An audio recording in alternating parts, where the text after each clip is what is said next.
La segunda carta de Juan, al igual que la tercera, es similar en palabras, también en estilos, en ideas y en carácter. En días anteriores, en uno de los estudios bíblicos, llegamos a un capítulo de esta segunda carta de Juan donde la señora elegida y sus hijos, lo puedes leer, segunda carta de Juan, capítulo 1, verso 1, puede referirse a una iglesia y a sus hijos espirituales o a un individuo en particular. La segunda epístola de Juan tiene la forma de una carta privada. Época helenística, contiene exactamente el número de líneas, al igual que la tercera epístola de Juan, y se podían escribir cómodamente en una hoja de papiro. En armonía con la habitual reserva del apóstol Juan, el autor de la segunda carta, de la segunda epístola, se refiere a sí mismo como el anciano, calificativo también empleado por Pedro para referirse a sí mismo. Puedes leerlo en la primera carta de Pedro, capítulo 5, versículo 1.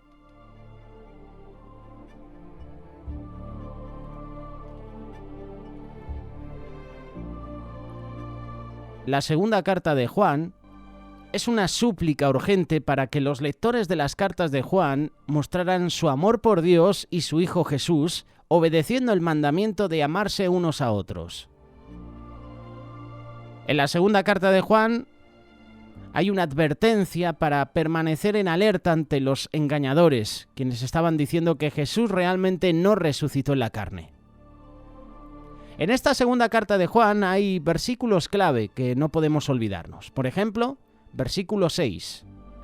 Y este es el amor que tenemos, que andemos según sus mandamientos. Otro versículo clave, otro versículo conocido es el siguiente.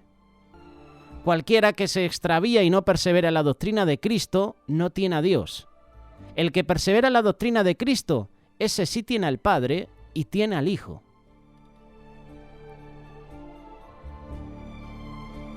La segunda carta de Juan contiene una gran preocupación con una urgente advertencia respecto a los engañadores. Estas personas no estaban enseñando la verdadera doctrina de Cristo. Como hemos mencionado, mantenían que Jesús realmente no resucitó en carne, sino solo espiritualmente. Juan, a través de esta carta, está ansioso de que los verdaderos creyentes estuvieran en alerta ante estos falsos maestros y no tuvieran que ver nada con ellos. En esta segunda carta de Juan también encontramos algunas conexiones. Por ejemplo, Juan describe el amor no como una emoción o sentimiento, sino como la obediencia a los mandamientos de Dios. Jesús reiteró la importancia de los mandamientos, especialmente el primer gran mandamiento, que es amar a Dios, y el segundo, que es amarse los unos a los otros. Lejos de abolir la ley de Dios del Antiguo Testamento, Jesús vino para observarla, proveyendo al medio para su cumplimiento en él mismo. Esta carta de Juan tiene una aplicación práctica. Es importante que la Escritura la podamos analizar, escudriñar, escuchar. Esto no puede ser lo suficientemente enfatizado porque una de las armas más poderosas de Satanás es engañar. Si tú no lees la palabra de Dios, si tú no escudriñas la palabra de Dios, es fácil que una persona con una doctrina falsa te pueda engañar. Es muy fácil dejarnos llevar por una nueva y excitante doctrina que pareciera estar basada en la Escritura. Pero si tú escudriñas, si tú tienes una relación íntima con Dios, si tú cada día estás conectado a Dios, vas a examinar de cerca toda la palabra. Te darás cuenta de si alguien está desviando la palabra de Dios. Si lo que parece estar sucediendo no se alinea explícitamente con la Escritura, entonces tú, como ya estás desarrollándote espiritualmente, tú como ya tienes un entendimiento desarrollado, vas a detectar que lo que se está compartiendo es falso. No viene de parte de Dios.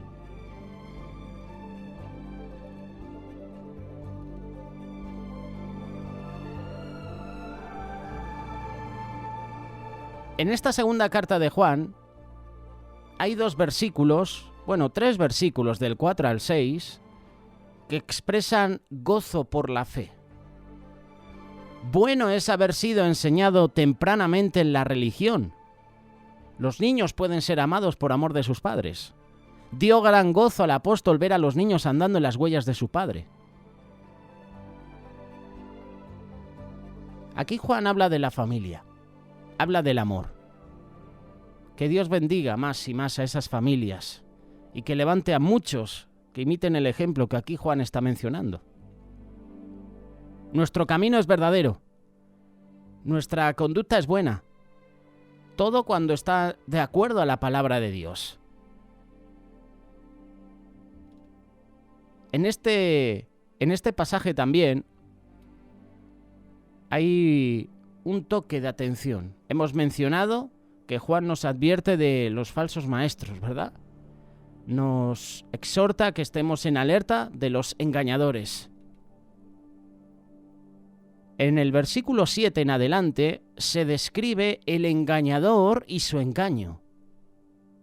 Él trae error acerca de la persona y el oficio de Jesús. Tal es un engañador y un anticristo que engaña a las personas, engaña a las almas, sabotea la gloria y el reino de Dios. No pensemos que es raro que ahora haya engañadores y opositores del nombre de Jesús.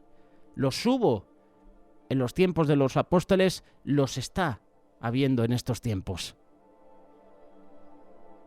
Mientras más abunden los engañadores, mientras más abunde el engaño, nosotros tenemos que estar más en alerta.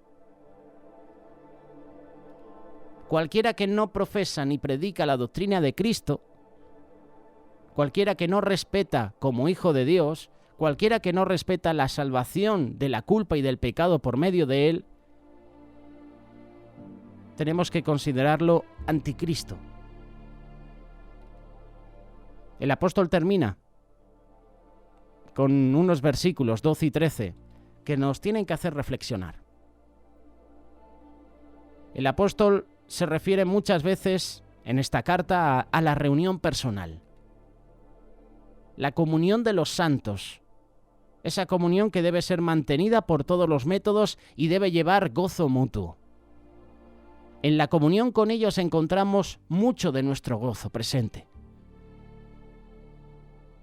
Esta carta, también la tercera carta de Juan, la primera, si tú analizas cada versículo, te habla mucho del amor los unos por los otros, ¿verdad? De esto hemos hablado la semana pasada, en la primera carta de Juan. Y seguimos hablando porque el amor es la base, el amor es lo más importante. Dios es amor. El amor se tiene que notar en nuestra vida.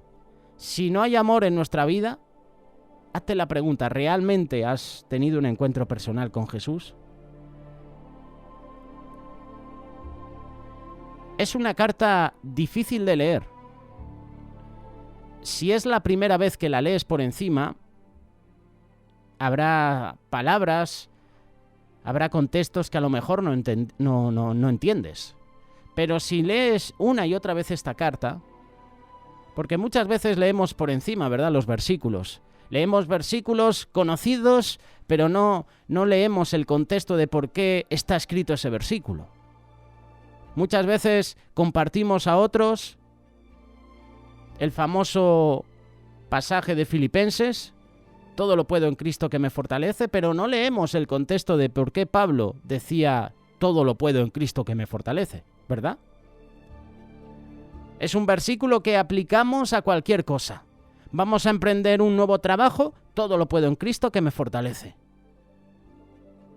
Se me presenta una dificultad, tengo que hacer una actividad, tengo que hacer una reunión, tengo que hacer algo. Recurrimos a este versículo, todo lo puedo en Cristo que me fortalece. Y está bien. ¿Cuántos de nosotros no hemos hecho eso? Pero ¿sabes el contexto de por qué Pablo dijo eso? Hay que leer también los otros versículos para ubicarnos y para decir, ahora entiendo por qué Pablo me dice a mí, todo lo puedo en Cristo que me fortalece. Lo mismo a mí me pasa con esta segunda carta de Juan. Hay muchos versículos que conocemos, por ejemplo, te hemos leído 2 de ellos, versículo 6, versículos del 8 al 9. Se nos ha compartido infinidad de veces, pero a veces no entendemos el contexto de por qué Juan ha escrito estos 2 versículos. ¿Qué sucede detrás para que Juan escriba después esto? Me pasa con esta segunda carta de Juan.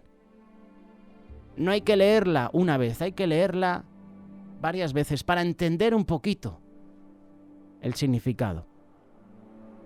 Este es un breve resumen de esta segunda carta de Juan. La próxima semana terminamos con la tercera carta de Juan y empezaremos los estudios bíblicos de la siguiente carta. Si quieres dejarnos algún comentario, si quieres dejarnos alguna reflexión, puedes hacerlo a través de WhatsApp, a través de Telegram o a través de la caja de comentarios de este vídeo.